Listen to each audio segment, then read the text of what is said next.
그러면 다시 간섭으로 돌아와서 자 그러면 어디에서는 보강 간섭이 일어나고 어디에서는 상쇄 간섭이 일어나냐 그건 지점이 결정한단 말이야.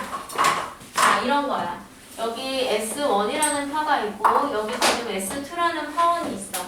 얘네들이 같은 위상으로 파를 발생시키고 있어.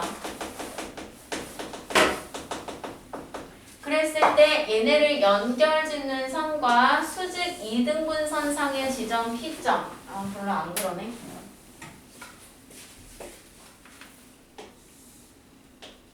자, 여기까지는 S1에서 P, S2에서 P의 거리가 똑같지? 자, 그러면 S1에서 만들어진 파도 P까지 가고 S2에서 만들어진 파도 P까지 간단 말이야. 자, 그때 S1에서 파가 하나, 둘, 셋, 넷, 다섯 번째 마루가 왔어. S2에서도 완전 똑같은 파가 동일한 위상, 그러니까 얘가 마루골이잖아. 얘는 골마루 아니고 마루골이잖아. 그래서 하나, 셋, 넷, 다섯. 거리가 같으니까 얘도 다섯 번째 마루가 오잖아. 그럼 마루와 마루가 만나니까 무슨 간섭 되겠니? 보강 간섭 되지. 그래서 여기서는 보강 간섭이 일어나. 근데 그러면 여기서만 보강 간섭 일어날까? 내가 P점의 위치를 좀 옮길게.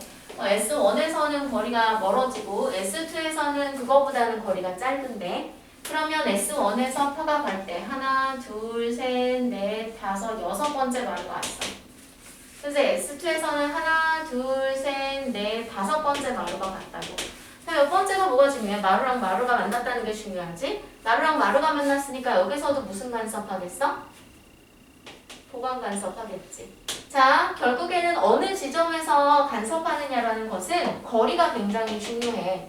자, 여기 위의 점 같은 경우에는 S1에서 P, S2, P에서 그 거리가 똑같아. 그 거리차를 우리가 뭐라 부르냐면 경로차라고 하거든.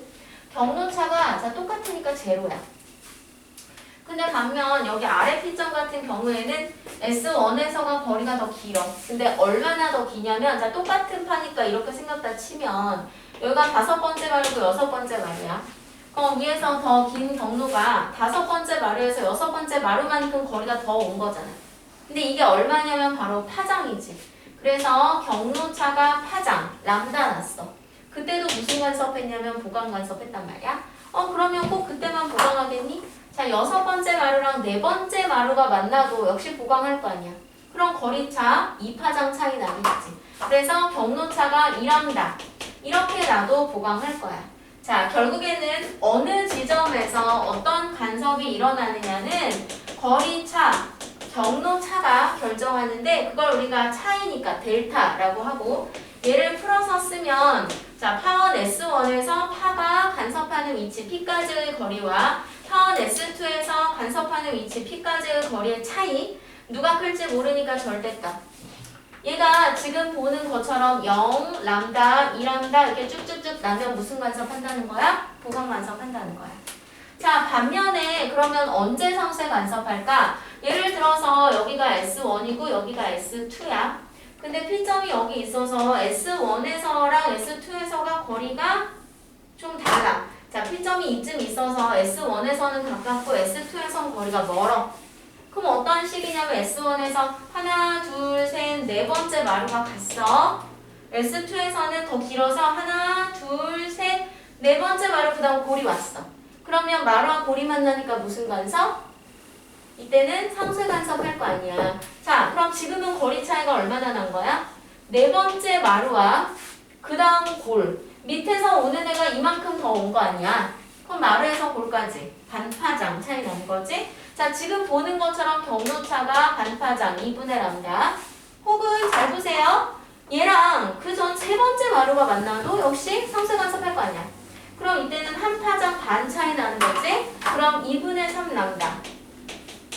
같은 방식으로 2분의 5람다. 이렇게 쭉쭉 나면 그때는 무슨 간섭? 상쇄 간섭해. 됐니? 자, 이거를 우리가 일반항으로 표현해보면 자, 얘는 반파장의 짝수배골이잖아. 얘는 반파장의 홀수배골이잖아. 여기에서 m은 0부터 들어가는 정수지. 자, 0 들어갔을 때 0, 1 들어가면 람다, 2 들어가면 2람다. 아래쪽도 0 들어가면 2분의 람다, 1 들어가면 2분의 3람다. 됐니? 자, 이러면 그러한 P점에서는 보강 간섭하고 이런 P점에서는 상쇄 간섭하는 거야. 근데 이건 동일 위상으로 발생했을 때 만약에 반대 위상이면 조건이 뒤바뀌어요. 자, 예를 들어서 S1에서 파가 갔는데 이렇게 갔어. 근데 S2에서는 위상이 아예 반대로 발생해가지고 만약 이렇게 가. 그럼 잘 봐봐. 거리가 똑같은데 S1, S2로부터 거리가 똑같은데 마루와 골이 만나니까 오히려 경로찬 0인데 상쇄 간섭 일어난단 말이야. 자, 그건 왜 그러느냐 잘 보세요. 위에 S1에서 발생한 거랑 밑에 S2에서 발생한 거랑 비교해보면 여기 뒤로 이만큼 있으니까 마치 S2파는 여기 뒤에서 시작한 거랑 똑같아. 그러니까 이미 반파점 차이를 두고 간 거랑 다를 바가 없단 말이야. 자, 그러니까 오히려 경로차가 이 조건이 되면 여기에 2분의 람다, 2분의 람다, 2분의 람다가 더해지거나 빼진다고 생각하면 돼. 그러면 이 조건이 돼버리니까 오히려 상쇄 간섭이 되는 거고 경로차가 홀수배 나면 여기다 2분의 람다, 2분의 람다, 2분의 람다 더해지면 오히려 위의 조건이 되니까 보강 간섭 되는 거지. 자, 따라서 반대 위상으로 발생하면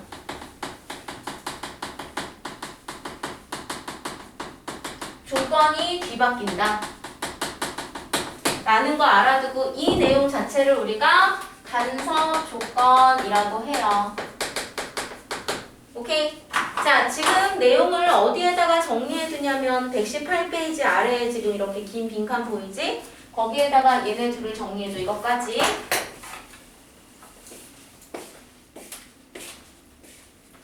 118페이지. 잠 좀 깨라. 왜 마지막 날인데 이렇게 자.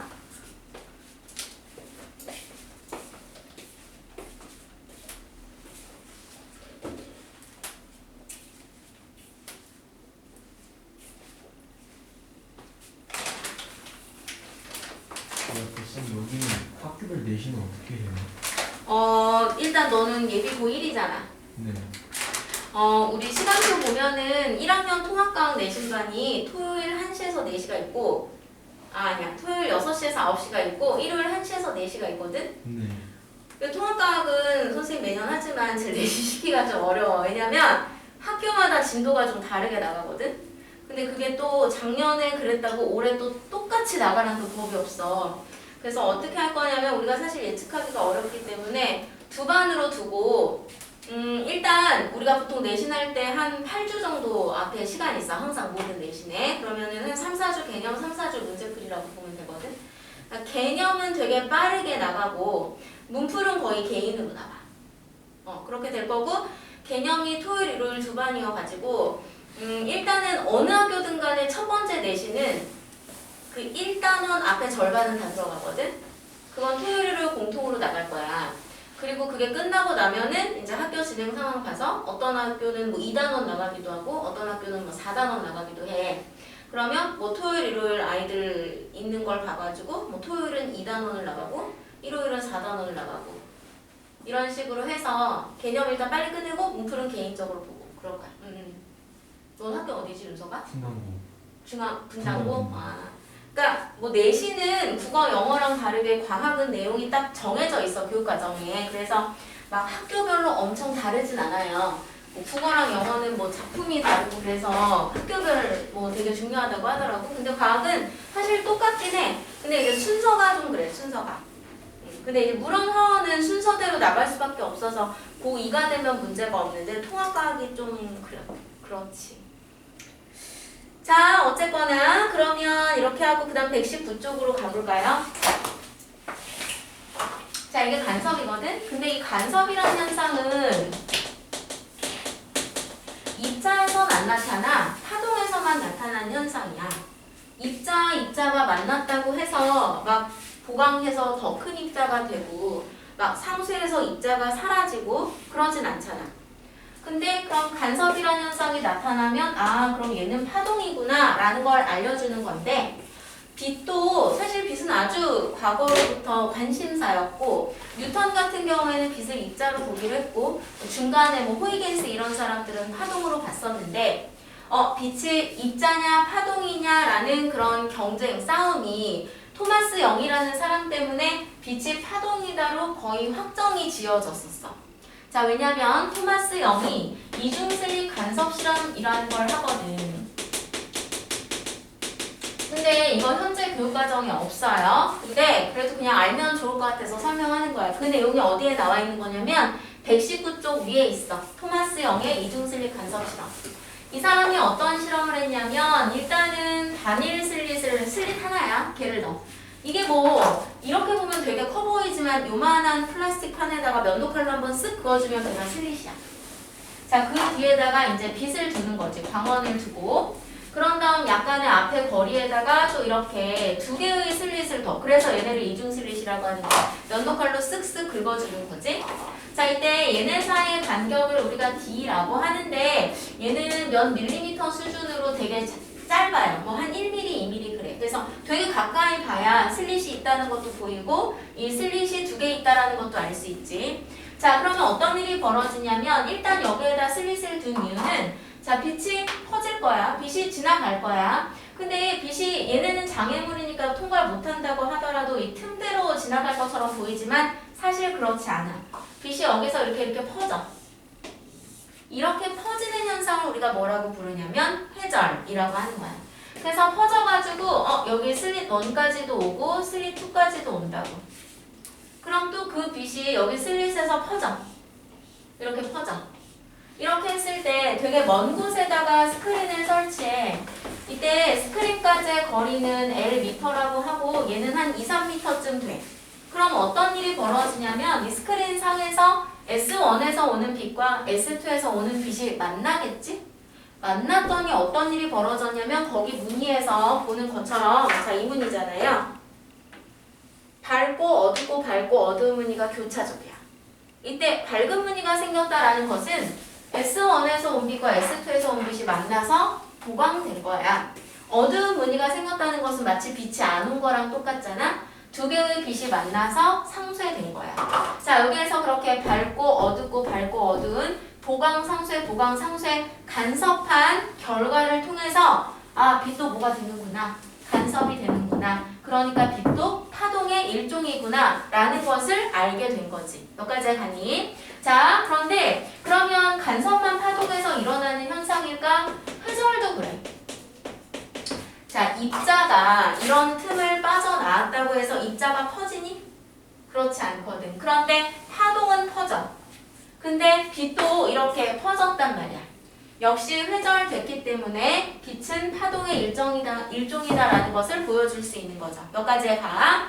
자, 이때 오른쪽에 그렇게 보강상쇄 나타나는데 그 간섭 조건은 쟤랑 똑같아. S1, S2로부터 수직 2등분선상의 지점은 경로차가 제로잖아? 여기는 밝아. 보강 간섭되고. 자, 위로 올라가면 경로차 2분의 람다 되잖아? 여기는 상쇄.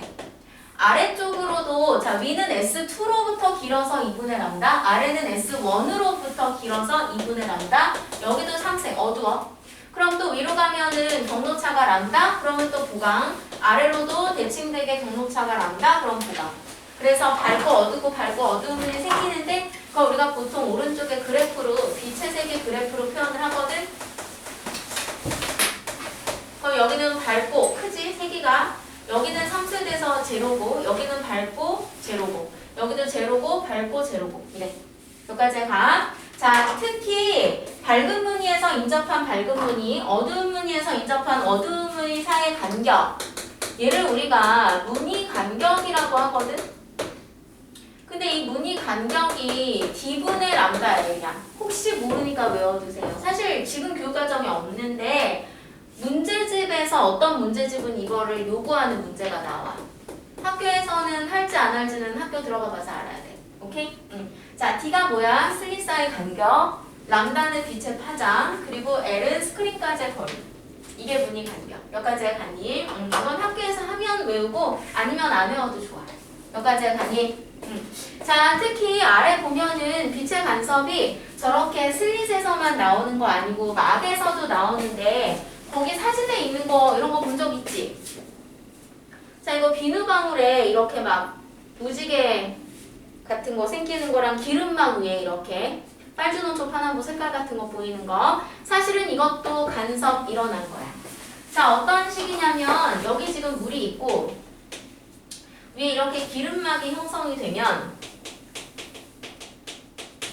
자, 얘가 얇게 물 위에 이렇게 뜨게 되잖아?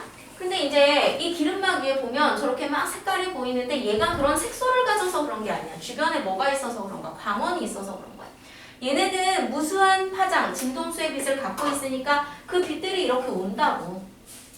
근데 얘네가 이렇게 공기중을 잘 진행하다가 기름막을 만났다? 그럼 어떻게 되냐면 얘네가 불절해. 속력이 느려지니까.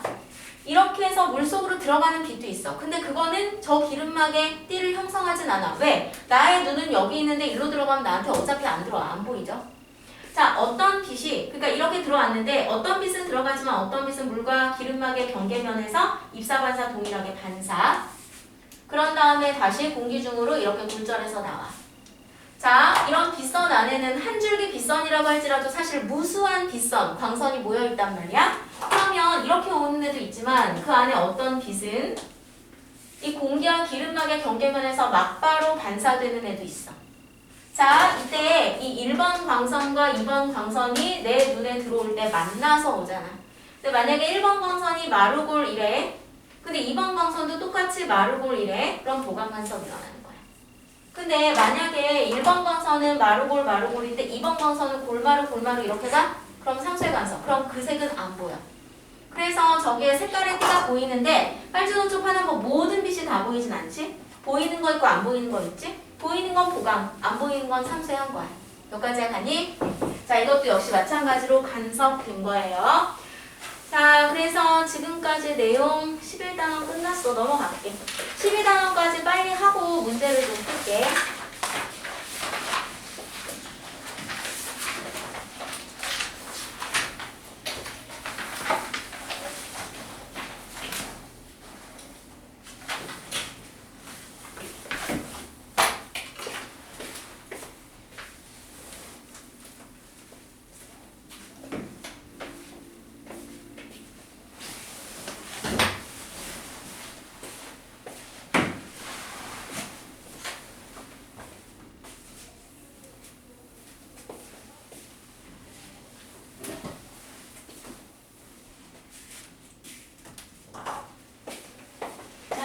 광전효과. 자, 여기서부터는 이제 현대물리가 되는 거야. 아주 최근의 과학이거든. 자, 광전효과라는 것은 1887년에 그 진동수의 헤르츠, 그 과학자. 이 사람이 빛이 전자기파라는 것도 실험을 통해서 알아낸 사람인데 헤르츠가 실험을 하면서 알게 된 거지. 헤르츠가 어떤 실험을 했냐면 거기 그림에 보는 것처럼 이렇게 금속판, 금속 막대 그리고 금속 박이 연결되고 검정이야. 얘가 진공의 유리병 속에 들어가 있단 말이야.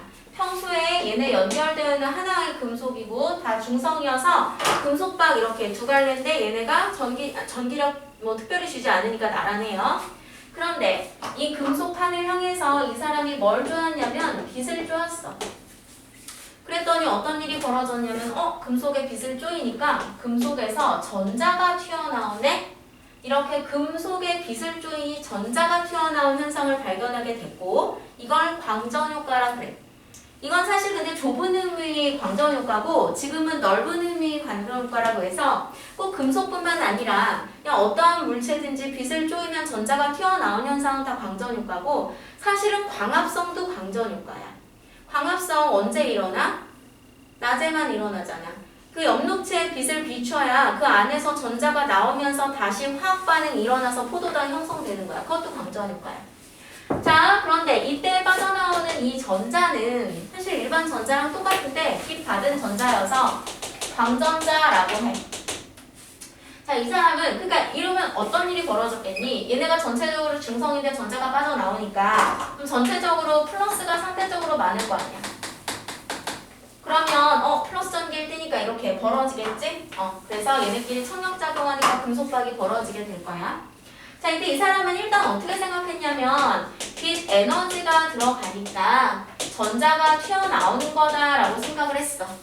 그래서 빛 에너지가 많이 들어가면 방전 효과 무조건 잘 일어날 거야 라고 생각을 했거든. 근데 반은 맞고 반은 틀렸어. 빛 에너지가 아무리 세도 일단은 첫 번째로 어떤 빛을 쪼이는가가 되게 중요해. 이 쪼여주는 빛의 진동수가 어떤 진동수는 넘어줘야 돼. 그때 그 어떤 진동수를 F0라고 하고 얘를 한계 진동수 혹은 문턱을 넘어야 된다. 그래서 문턱 진동수라고 해요. 일단은 이 조건은 만족을 하고 그 이유는 이 사람의 예측과 맞아. 이 진동수를 넘는 빛을 쪼이면 이 사람이 생각했던 대로 빛 에너지가 많으면 즉 빛의 세기가 세면 자, 빛의 세기를 세게 한다는 건 광원을 하나만 줄 걸 하나 더 준다든지 아니면 금속판과 광원 사이의 거리를 가깝게 접근시킨다든지 이러면 방전 효과가 더 잘 일어났어. 근데 이 부분이 설명이 안 되는 거야. 진동수가 왜 꼭 항상 이만큼을 넘어야 하는지 그리고 희한하게도 이 진동수를 넘기만 하면 빛이 되게 약해도 방전 효과가 일어나. 진동수가 안 넘는데 빛을 엄청 세게 줬을 때는 안 일어났는데 이 조건만 넘으면 빛이 되게 약해도 잘 일어나는 건 아니지만 방전 효과가 일어나. 왜 그런 거지? 하지만 이걸 해석하지는 못했고 이런 결과가 있어 라고까지만 알아내. 자, 그랬는데 두 번째로 우리 교과서에 교재에는 나오지 않아. 교과서에도 나오지 않고 1900년에 플랑크라는 과학자가 또 되게 중요한 실험을 하게 돼. 이 내용을 여기서 알아낸 내용을 양자 가설이라고 하는데 플랑크가 어떤 실험을 하게 되냐면 흑체, 검은 물체야 블랙박이죠. 검은 물체가 왜 검게 보이니? 빛을 다 먹어버리는 빛을 다 흡수하고 반사는 안 시키니까. 근데 사실은 자, 내가 검은 옷 입었는데 아예 안 보여? 그건 아니잖아. 그러니까 미세하게는 반사를 하고 있는 거야. 그러니까 완벽한 흑체는 없는데 어쨌거나 거의 흡수하는 흑체. 얘를 뒀더니 그럼 얘한테 막 빛을 집어넣잖아. 흡수하잖아. 그럼 이제 얘 표면 온도에 따라서 얘도 자기 온도에 해당하는 진동수 영역의 빛을 발생시켜. 그러니까 사실은 절대 0도만 아니면 복사 에너지를 발생해. 근데 이제 표면 온도가 높아지면 높아질수록 점점 발생시키는 빛의 진동수 영역이 커지는 거야. 진동수가 더 많아지는 거야. 그래서 우리는 적외선 정도를 발생시키지만 별 같은 경우에 표면 온도가 뜨거우니까 적외선보다 진동수가 큰 자외선 뭐 이런 것들을 발생시킬 수 있는 거죠. 자, 어쨌건 간에 얘가 어떤 진동수의 빛을 막 발생시켰는데 그 진동수의 빛을 검출을 해봤어. 근데 그 이전에 토마스 영 실험 때문에 빛은 파동이다가 거의 확정적이었단 말이야.